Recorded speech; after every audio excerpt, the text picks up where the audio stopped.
What's going on, guys? Now, you're used to us bringing you episodes of Breaking Trail where I'm catching live animals, but today we're gonna do something a little different.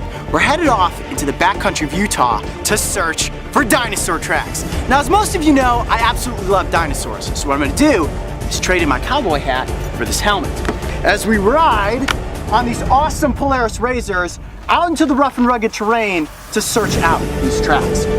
All right, hop in, guys. This is gonna be awesome.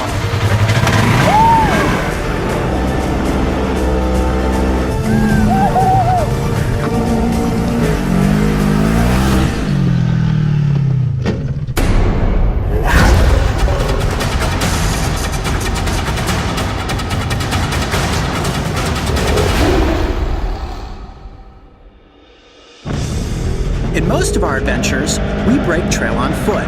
However, sometimes the best way to cover many miles of distance quickly is by way of all-terrain vehicle.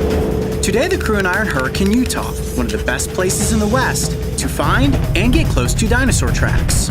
This is awesome! We finally made it! Let's head back in there and find the tracks. Woo!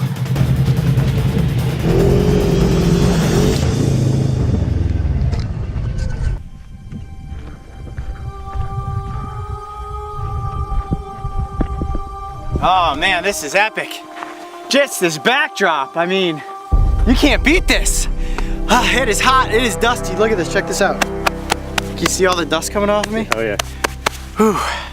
It is, what do you think it is? About 100 degrees out here right now? At least. At least 100 degrees. And look at how bone dry this is, check this out.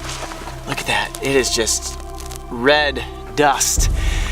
It's amazing to think that at one point in time, dinosaurs were walking right through this environment. All right, I think if we head down through this ravine here, we're gonna find some.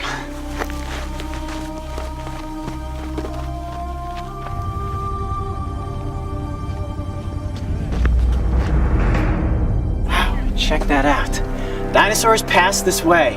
Now, this is the whole area that we're gonna be exploring right here alongside. That's where we are. And you've got Megapnosaurus and Dilophosaurus tracks. Dilophosaurs are much larger. You see right there, huge compared to a human. I can't imagine what it would be like to have actually seen one of these walking in this environment 120 million years ago. All right, let's go find the tracks.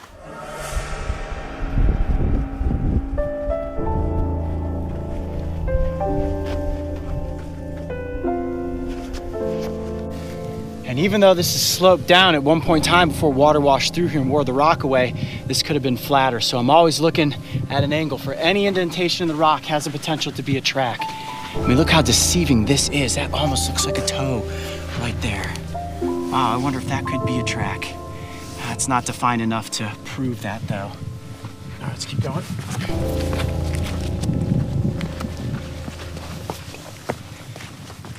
This is actually great substrate right here. Check this out. Look at this, Mark. Look at that. We just found our first set of dinosaur tracks. This is Megapnosaurus right here, a small, upright walking theropod, and you can see where this animal moved right through the environment. Look at this. I'm gonna step right next to the tracks. Look at that stride. Wow. That's so cool, walking right alongside dinosaurs. You ever think you'd be able to do that, Mark? No. I never think I see a dinosaur track. I know. This is amazing. Check this one out. That's actually really cool. So it took a real sharp turn right here and probably headed off in that direction. But if we come up here a little bit further, you've got the larger Dilophosaur tracks. Check this out. These are Dilophosaur tracks. Look how big this animal was. Here, come up to this one. You can see this one best. Look at that. Wow. Wow, what a giant. Dilophosaurus is famous because it was featured in Steven Spielberg's Jurassic Park. If you remember, it was the one that had the big frill that came out and it spit the venom. Now, scientists do not believe that this dinosaur actually had those frills, but the filmmakers took the liberty of giving that dinosaur these traits to make it a little bit more scary. And look at how big they are. Now, in the movie, the Dilophosaur they featured was much smaller than this, but you can see with my hand right down there in the track, this is not a carnivore that you would just want to stumble upon out here in the desert. How awesome is that? Did you ever think you'd be like standing right in a dinosaur track? No, I didn't. I've never seen dinosaur tracks before out in the wild, and you can almost feel the energy of this animal when you put your hand into the track like that. Okay, so these tracks that we're looking at right here, anybody can come and see these. What we want to do now is actually head off into the desert and see if we can find some for ourselves.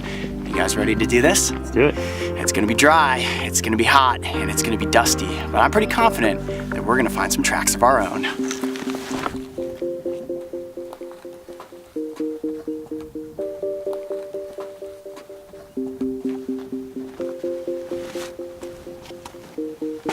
There's a hole. Oh, check this out. This could be a track. Yes! Chance, come up here, look at this. You got one here, one here. Wow, I think this is it. I think these are actual dinosaur tracks. This one right here is almost perfect. Bring your camera up. Come here. Look at this. Look over my shoulder. Look at that, 3 distinct toe marks. All right, I'm gonna blow the sand out of me. Ready? Yes, there's no question about it. That is an upright walking theropod, most likely a carnivore, and guessing on the size of these tracks, I would say it's probably 4 feet tall and close to 11 feet in length. Not an animal that you would want to run into out here 65 million years ago. Holy cow, this is exciting, dude. High five. I cannot believe we actually came across tracks. And look at this, you've got one here, and look at that stride. Here to here, shorter there, planted, and then off, and who knows, I mean, this rock could have broken apart millions of years ago, but you've got one right here and one right there, and oh my gosh, we actually came across dinosaur tracks.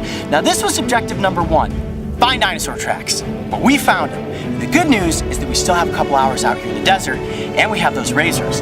So objective number 2 is going to be to head to the sand dunes and really have some fun. I hope you guys are ready, because this is going to be awesome.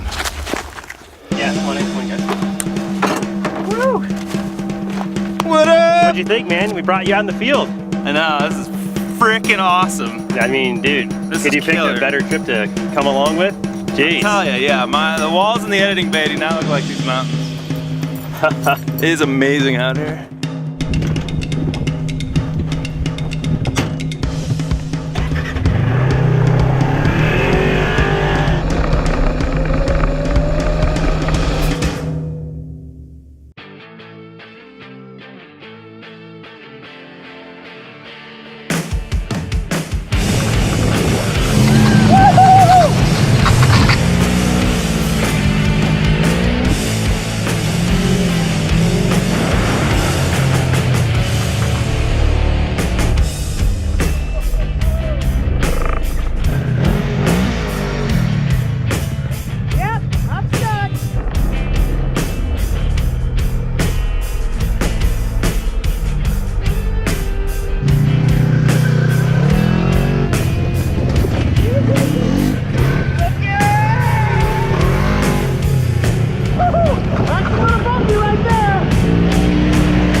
I don't know if I got the whole flip, but that was gnarly. Ouch.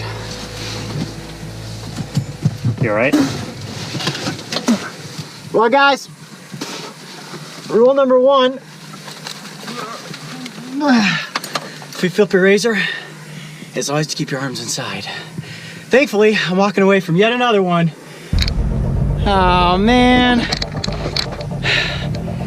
I was barely even turning. I don't know how that thing flipped.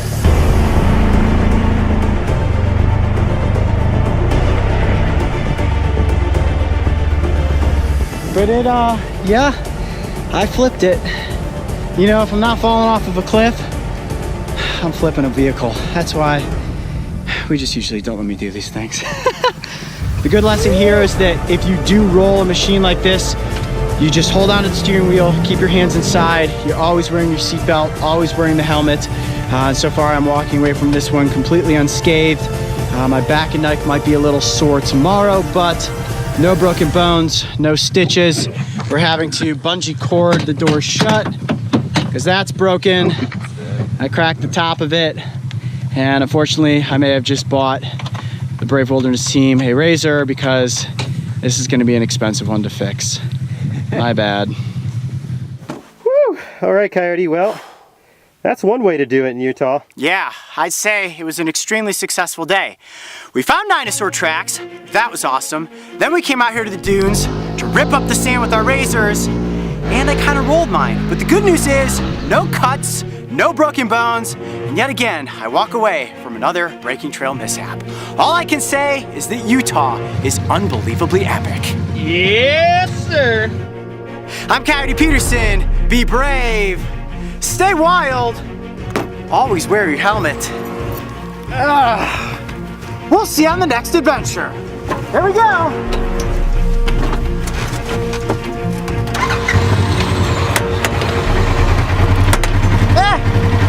Buckle up! Woo!